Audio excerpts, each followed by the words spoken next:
माता पार्वती ने 2 दिन 4 दिन 10 दिन कथा सुनी। अब महाराज कथा सुनते सुनते उनको नींद आ गई और यहाँ जो वह महाराज तोते का अंडा था वह विदीर्ण हो गया और उससे उसी तोते का एक शावक प्रकट हो गया। अब वो महाराज उड़ तो पा सकता नहीं था, अभी छोटा सा था, तो वो वहीं बैठा हुआ महाराज वो हुंकारी भरने लगा। भगवान भोलेनाथ सोचते कि हाँ पार्वती जी कथा को सुन रही है। महाराज 6 महीने में भोले बाबा ने कथा को संपूर्ण किया। जब भोले बाबा भागवत की कथा सुनाते हैं ना माता पार्वती को, कितने दिन लगते हैं? 6 महीने। और जब यही कथा माता पार्वती भोले बाबा को सुनाती है तो माता पार्वती लगाती है पूरे 1 साल। तो 6 महीने तक कथा सुनते रहे। अब जब यहाँ 6 महीने संपूर्ण हो गए, भोले बाबा ने जैसे ही नेत्रों को खोला तो देखा पार्वती जी तो सो रही है। पार्वती जी सो रही हैं तो भैया ये हुंकारी कौन भर रहा था? महाराज दिव्य दृष्टि से तो देखा वो तोते का जो शावक था वह हुंकारी भर रहा था। भोले बाबा ने कहा सबको तो ये कथा सुनने का अधिकार है नहीं। भोले बाबा ने त्रिशूल चलाया, वो महाराज अब तोता उड़ने लगा। और उसी समय व्यास जी की जो पत्नी थी जिनका नाम था विटका, वो अपने मुंह खोल के जम्हाई ले रही थी और उसी समय महाराज ये तोते का शावक उनके मुख में प्रवेश कर गया और एक दिव्य रूप से उनके गर्भ में जाकर बैठ गया। अब महाराज जो त्रिशूल था भगवान भोलेनाथ का, वो भैया उनके मुख में तो प्रवेश करता नहीं। साक्षात कौन है? वेद व्यास जी की पत्नी है। वेद व्यास जी भी भगवान के 24 अवतारों में से एक अवतार है। भोले बाबा प्रकट हो गए, वेद व्यास जी आए, कहते प्रभु आपका कैसे आगमन हुआ? यहाँ पर आपका आगमन कैसे हुआ? तो भोले बाबा ने कहा कि इस तुम्हारा एक शावक है जो तुम्हारी पत्नी के गर्भ में चला गया है, इसने इस अमर कथा को सुन लिया, मैं इसको छोड़ूंगा नहीं क्योंकि इस कथा का अधिकारी हर कोई नहीं है। वेद व्यास जी ने हाथ जोड़ के कहा प्रभु अभी आप ही कह रहे हो कि अमर कथा को जो सुन लेता है वो अमर हो जाता है। अब जब इस शावक ने अमर कथा को सुन लिया तो आप इसको मारोगे कैसे? भाई अमर कथा का तो मतलब यही है वो अमर हो गया, मारोगे कैसे? कहते बात तो आप ठीक कह रहे हो। कहते महाराज क्रोधित ना हो, भगवान की ही कोई इच्छा होगी जो इसने इस कथा को सुन लिया। महाराज भगवान भोलेनाथ अपना त्रिशूल लेकर चले गए। वेद व्यास जी उससे कहते, वो जो महाराज बालक गर्भ में चला गया, कहते तू इस गर्भ से बाहर आ जा। कहता मैं बाहर आने वाला नहीं हूं। कहते क्यों? कहते आऊंगा तो मुझे संसार की माया घेर लेगी। जब भगवान आकर आश्वासन दे कि मुझे उनकी माया नहीं घेरेगी तो मैं गर्भ से बाहर आऊंगा।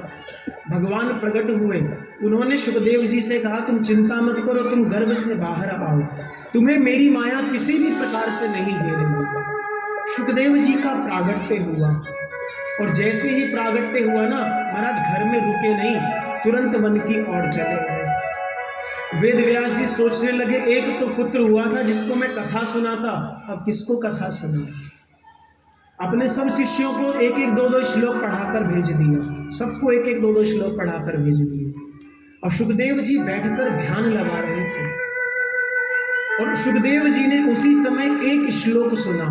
क्या सुना? वरहा पीड़म नटवर वपुः कर्णयो कर्णेकारं विभ्रदवासः कनककपिशं वैजयन्तीं च मालां रन्ध्रान वेणुरधर सुदया पूरयन् गोपवृंदे वृंदारण्यम स्वपदरमणम प्राविशद गीत कीर्ति। जैसे ही यह श्लोक सुना उनके नेत्र खुल गए। कहते जिसका स्मरण मैं अपने हृदय में कर रहा हूं ये उसी के बारे में तो बोल रहा है, लेकिन उठे नहीं समाधि से, अभी केवल नेत्र खोले, उठे नहीं। कहते जरूरी नहीं कि जो देखने में इतना सुंदर हो उसका स्वभाव भी सुंदर हो। जैसे ही सोच रहे थे इतने में उस विद्यार्थी ने दूसरा श्लोक बोल दिया। कहता अहो बकीयम स्तन कालकूटम जिघांसका यदप्य साध्वी लेभे गतिम धात्रचिताम ततोन्यम कंबा दयालु शरणम ब्रजेमा। अरे उस प्रभु ने जो पूतना उनको मारने के लिए आई थी छठी के दिन, उस पूतना को भी उन्होंने माता की गति प्रदान करी। कंबा दयालु शरणम ब्रजेमा, उनसे बड़ा दयालु कौन होगा? जैसे ही यह बात सुनी सुखदेव जी खड़े हो गए। क्यों? कहते जो देखने में इतना सुंदर है, जिसका स्वभाव इतना सुंदर है, क्यों ना इसके पास चला जाए, उससे मिला जाए। आप लोग देखते हो ना भैया संसार में कोई देखने में बहुत सुंदर हो, लेकिन जरूरी नहीं वो स्वभाव का भी उतना ही अच्छा हो, देखने में बड़ा सुंदर होगा, बात करोगे तो ऐसा लगेगा बिल्कुल भैया लाठी मार रहा है। और कोई व्यक्ति ऐसा हो कि महाराज कैसा भी हो, वो देखने में ज्यादा सुंदर नहीं हो, लेकिन कितनी मीठी मीठी बातें करता है, लोग उसको कहते हैं भैया तू हमारे पास आके बैठे जा। और कितने लोग ऐसे दूर से देखते हैं, कहते हैं भैया काम कर गली बदल ले, तुरंत यहाँ से निकल ले, ये सामने ना पड़ जाए, नहीं तो पक्का कुछ ना कुछ लड़ाई झगड़ा करेगा।